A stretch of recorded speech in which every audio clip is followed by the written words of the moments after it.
So how do you see the kind of the marketplace changing over the next few years, if at all?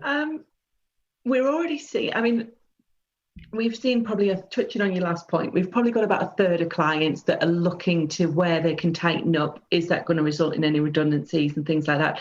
We've been very lucky through this process that we've had a range of clients varying from administrative to engineering, manufacturing, all kind of ranges really, from abattoirs to all sorts of things that we deal with. So some closed completely and it was just, whew, they've gone. And then others have worked right through.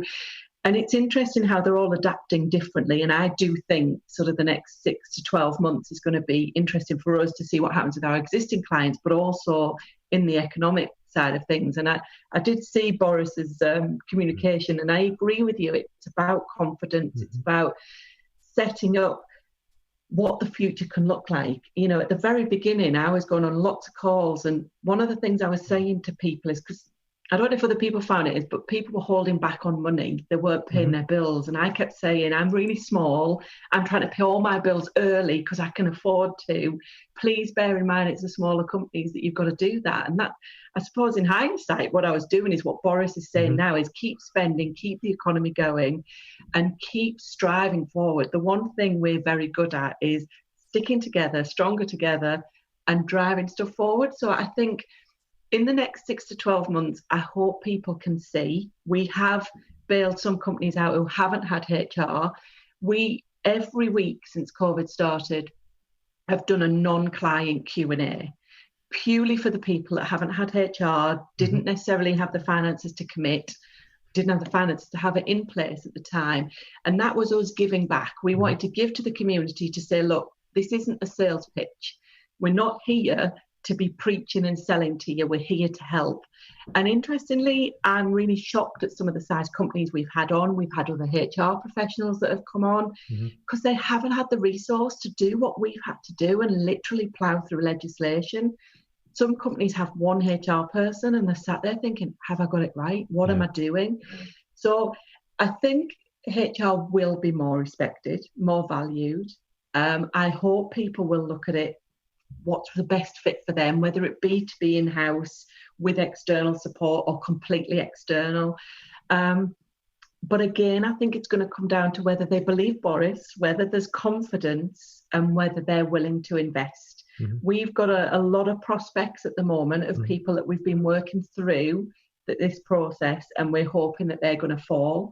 We have signed up people for 3 and 5 year contracts through COVID. So there is some confidence already there, and the feedback we're getting from them is amazing. So I genuinely, from a HR point of view, think we're going to grow, which is where we wanted to get to. But I think the economy, I'd like to hope that we don't hit the recession or as bad as people think, because of the support the government have given us all the way through. They can't genuinely do any more than what they're doing at the moment. Can I ask you a difficult question? Go on then. And you can answer just from a generalist perspective, but I'll answer it as well. Okay. A lot of the companies that I know of, and this is all different sizes and stuff, I think there will have been a lot of people out there that saw the furlough scheme and took advantage of it. And actually, there are companies, I think, what was the stat? It was almost 29% of people that were asked, someone said to them, were you asked to go be furloughed and still work? And I don't know, I want you to comment on that, but it's almost I worry that companies they jumped on it, and now as it starts to get weaned off, I don't know how many will actually want to keep their full level of number of staff. Does that make sense? And it's almost completely. I think a lot of people have had the opportunity to reflect. And it's interesting, actually, the behaviours we've seen in companies. We've seen sort of from an accountancy point of view, where they've actually seen their staff flurry and they've seen them really step out. You know, I had one client that said to me, he said, do you know, since this, I've actually seen my staff in a different light, but I've also seen my managers in a different light, because they're seeing more productivity from their employees who've worked at home than they have in the office. So that's now making them rethink about their culture and their management style. Mm-hmm. So that's, they've said we didn't really rate some of those people, but they've absolutely shone through this. We have had some of the COVID fever that I hit the press with, where some people don't want to come back and have openly admitted, I'm enjoying it. I can afford to live on 80%. I've got time with my family I've never had before. I'm not spending as much because there's nowhere to go. So we've had both extremes. We've had people desperate to come back, people who are actually enjoying it, don't want to come back. And we've had the change of where people have said, I never want to work from home, to, oh my God, this is amazing. And the companies are wanting them to come back and they don't want to actually people going, do you know, I always thought I wanted to work from home. Now I don't. I want to go back. We actually were fine working from home, but my team asked to go back. So we've put provisions in place. We've had the whole office redecorated while they've been away. It's all been sanitised.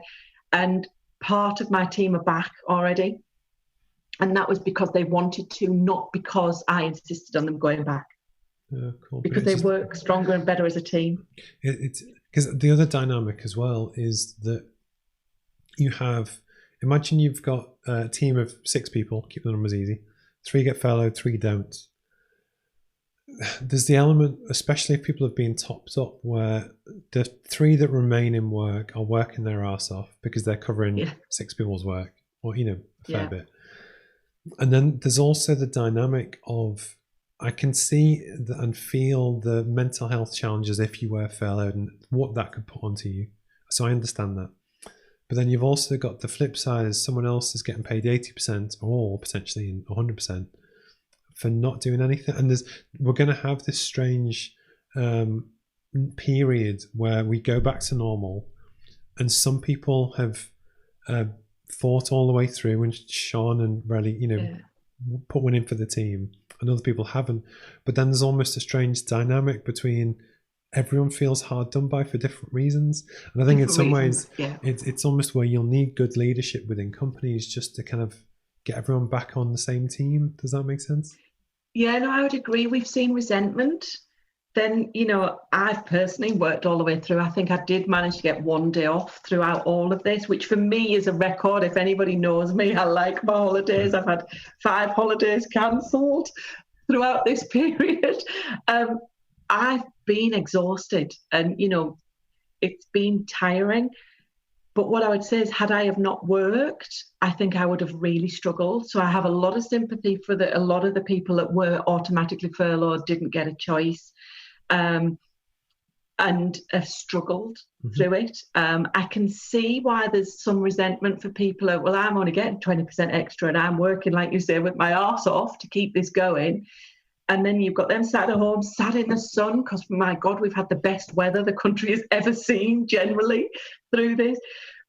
And I think you're right. It's a very mixed thing. And I think it's affected people very, very differently. Coming back to your point about people abusing furlough, I can honestly say I'm not aware of any one of my clients that have tried to abuse it. I am aware of family friends that have said, is that right then, that I get 80%, but I've got to keep working? And you think, oh my God. It's hard not to get people into trouble with that. But yes, there are genuinely people that have took complete abuse and advantage of this, where they haven't either paid the staff the money they've had, or, they've made people work. We have always told the line, we've said to the employers that we work with, it's not worth it. And HMRC have clearly said they may investigate. And I think it's about getting that balance right. But yes, I think there's winners and losers, and I think everybody's in that mix. But touching on bringing the teams back, there's a hurdle that companies are going to have. And, MDs, owners, CEOs need to be thinking, what does that look like? You can't necessarily take everyone to the pub. You can't necessarily go and do a team building exercise because you're all going to have to be at least a metre apart at the moment. But there are things you can do. The one thing I've learned more about my team through this, we set up a WhatsApp group the very next day. We set up Zoom. That was my practice. Oh my God, look, you can see my face first thing on the morning. But think about, there's loads you can do. you know, but where it's going to struggle is that people just think, well, they're back at the office now. What more do they want? They're getting paid. Yeah. That's not the right attitude. People need to be thinking out of the box that bit more.